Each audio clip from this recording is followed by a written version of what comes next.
Hi guys, I'm gonna be reviewing a video called What I Eat in a Day in the Coldest City on Earth. It's a fitting video for December. Yakutsk, my hometown, a place where winter is so harsh it feels like living on another planet. Yet we have found ways to adapt, and food plays a crucial role in that. From shopping at the world's coldest market to the hearty meals that keeps us warm and fueled, I will show you what a typical day of eating looks like and how we survive in the coldest city. Hopefully she will eat some raw meat, because a lot of people there eat raw meat. On Earth. I start my day with breakfast, one of the most important.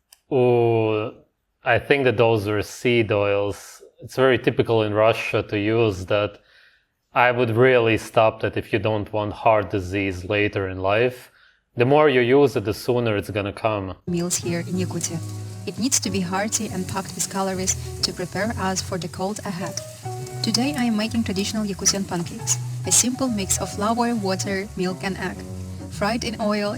At least there's milk and eggs in the slime, but the flour is obviously made from seeds. Seeds and then seed oil. Wow. Yeah, that's really bad. That's a horrible breakfast. They're quite fatty, but that's exactly what keeps us fueled for the day. It would be good if it was fatty, but really it's just oily. It's polyunsaturated oils for the most part. That's why it's liquid, whereas saturated fat is firm. Another dish is whipped cream with frozen berries. This refreshing and delicious treat is often enjoyed with pancakes. Okay, that's already a lot better. If you would only eat that, that would be good. But the pancakes, really bad idea. We use a special Yakutian wooden whipper to make it light and fluffy, a perfect complement to the meal.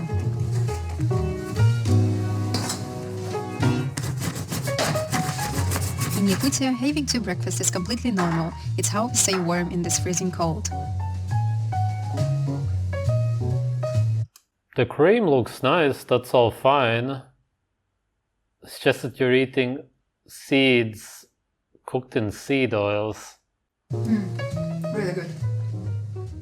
Yakutia's freezing temperatures make it nearly impossible to grow food locally, so most of our food is transported from the warmer regions thousands of kilometers away, which drives up cost.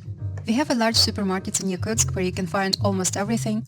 Bananas in such a climate. It just makes zero sense, even the apples and everything else there. It would just be better for the population to stick to what's available there. But prices are about double those in central Russia. Vegetables and fruits are limited and very expensive. Tomatoes, for example, that's good, there's no need for them. Cost around $10 for just 500 grams. Wow, that is a lot for Russia actually. Блядь. This is steep, especially considering the average monthly wage here is about $800. By the way, I lost the audio from this grocery shopping video, so if it looks like I am talking to the camera without sound, now you know why. Wait, is that almond milk? So cold. Yeah, a lot of garbage has been imported into this country, unfortunately. That's messed up. Canned beef or tushonka is still very popular here. Older generations remember it as a staple during food shortages across the former Soviet Union. It's affordable at just $2 per can, lasts up to 15 years and still reminds us of childhood. It paired. You may get some toxic heavy metals from that, but still better than what you ate for breakfast and better than all of the imported garbage. It's perfectly with pasta for a hearty, simple meal. Another local favorite is rusk, a twice-baked bread with unique flavors like jellied meat with horseradish, my personal favorite. Grocery shopping can get expensive fast. Essentials like meat, dairy and staples often cost more here than in other regions. A week's grocery for one person can easily total $150, even without luxury items like fresh fruits, vegetables or salmon. Sanctions have also impacted what's available on shelves. Many imported products are limited. To adapt, that's good. Be glad. Russia has introduced local alternatives like Dobry, a Coca-Cola substitute that translates to kind cold. That's stupid. Should have just left it out. You should have been glad that it was gone. Now, most imported goods come from China, including drinks like Fanta, Pepsi and Sprite. While familiar brands remain on shelves, they are often slightly different from what you would find elsewhere.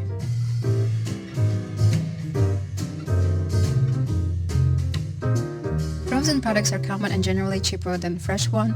Chicken isn't very popular here because it's mostly imported, so we tend to eat locally raised beef and horse meat. Frozen chicken costs around $10 per kilogram.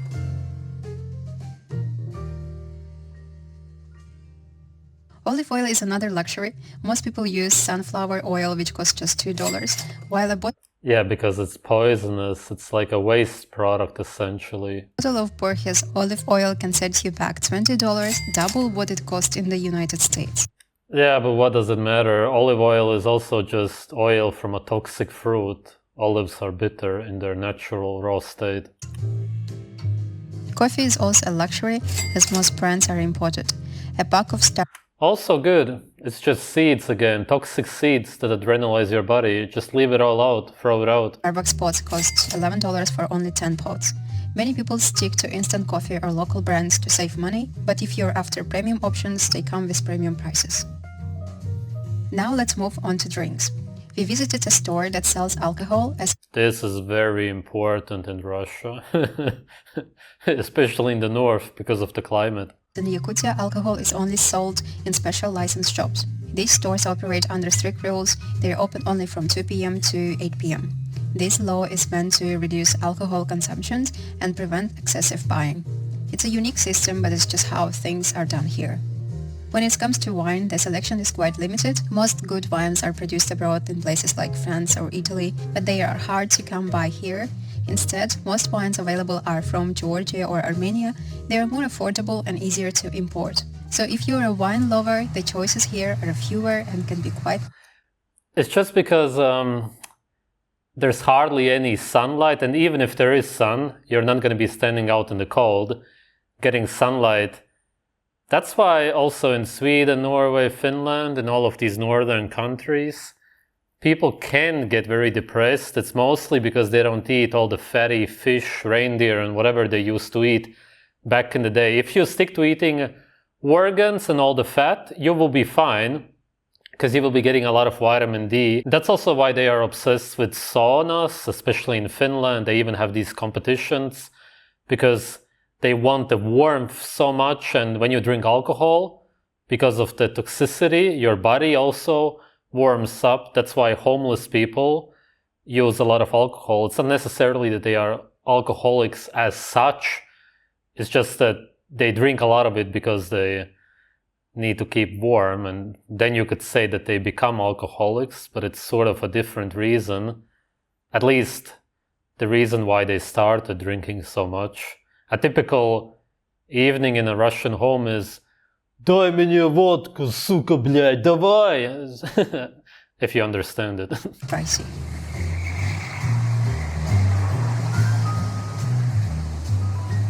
For lunch, most office workers here head to canteen. It's fast, affordable, and serves comforting home-style meals. While we do have restaurants offering Japanese, Korean, Chinese, Italian cuisine, locals usually save those for weekends or dinners.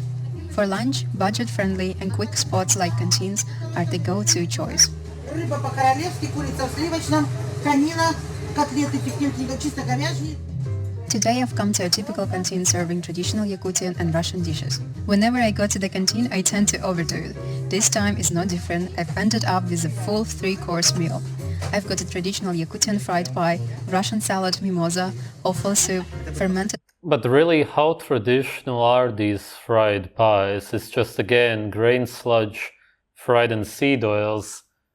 It probably didn't used to be around that long ago, because people really, they're almost only used to eat meat most of the year, and then some berries and honey in summer. horse milk and mashed potatoes with horse meat, all for just $8. And milk also, dairy products. What do you think? Is that cheap? Let me know in the comments. Tonight I am going to my auntie's and uncle's house for a dinner, and I need to buy some extra food from the local market in Yakutsk. You've probably seen the outdoor market in my previous videos, the coldest market in the world, where people work outside even in temperatures as low as minus 50 degrees Celsius. Here you can buy meat, fish, frozen milk, berries and much more. Everything is completely solid frozen, so there is no need for refrigerators. The outside air is already colder than any freezer. People here work from early morning until evening, bundled up in multiple layers to stay warm. I can't imagine how challenging it must be to work in such freezing conditions. After just 10 minutes at the market, I could feel the cold creep. The guy doesn't even have gloves on.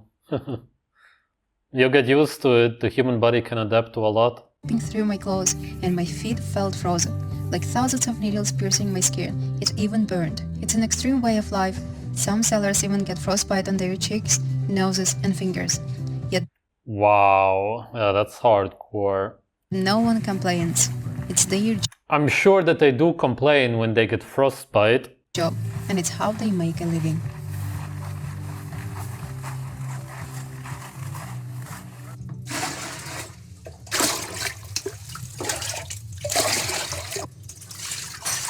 It's dinner time, and my auntie Ludmila is preparing blood sausage and traditional Yakutian Crucian carp. This fish was caught by my uncle during the Munha fishing, a traditional event where villagers gather at the lake to fish for the upcoming winter. If it wasn't for the seeds, their diets would be very good. Even if most of it is cooked, at least that's what they do. There's probably some families that eat at least half raw. The practice passed down through generation, a vital way for our ancestors to secure food for the harsh winter months. For dessert, my uncle is preparing a frozen whitefish I bought at the market. This is a special treat, raw frozen fish traditionally eaten ice cold.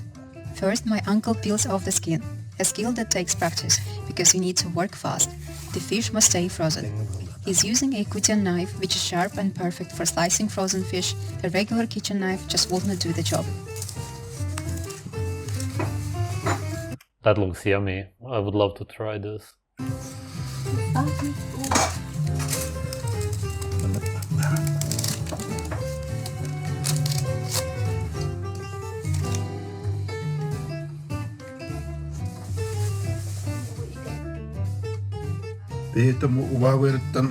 Horse liver is the main delicacy in Yakutia. Wow, that's cool. I've had a horse liver. I had it in Kazakhstan. It was very nice.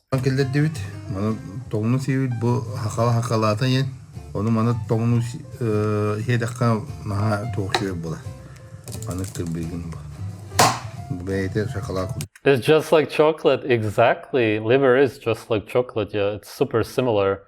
That's probably the reason why people like chocolate. Naturally, it reminds them of liver. Натуральная шоколад.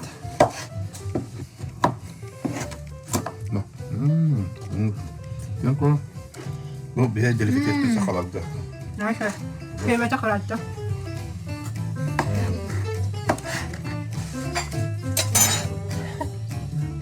Dinner is almost ready.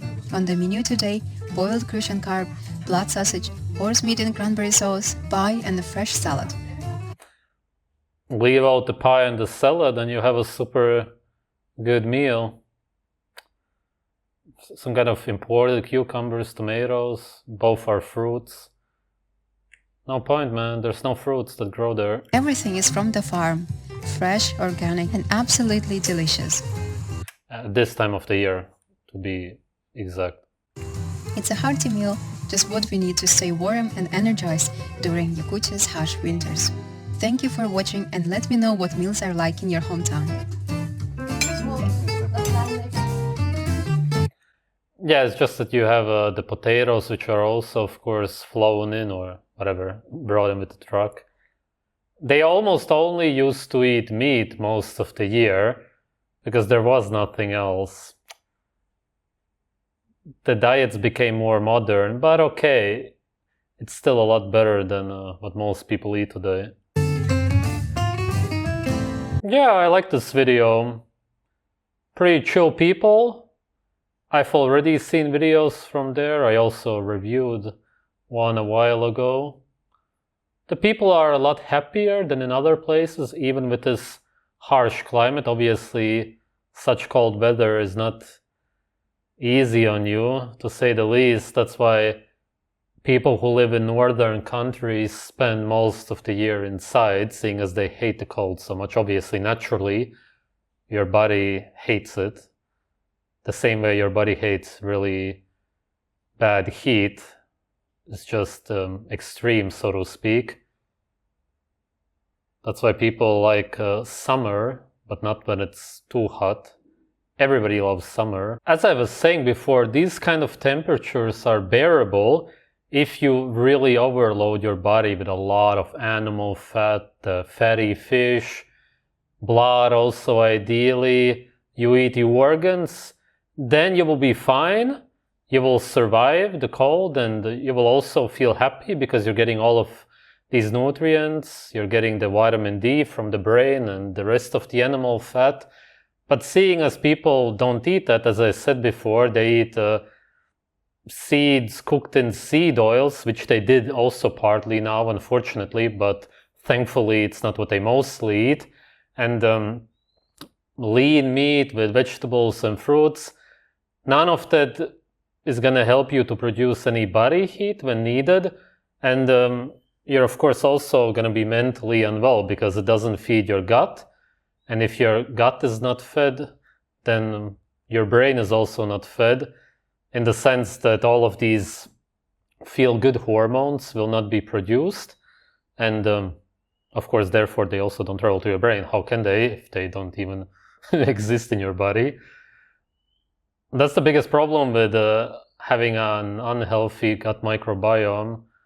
And on top of that, eating a lot of anti-nutrients, glyphosate, all of those artificial pesticides, herbicides, you destroy your gut so severely that when you combine that with living in a northern country, then of course you will end up obsessing with saunas, drinking alcohol, sit at home all day, watch TV, play video games, whatever.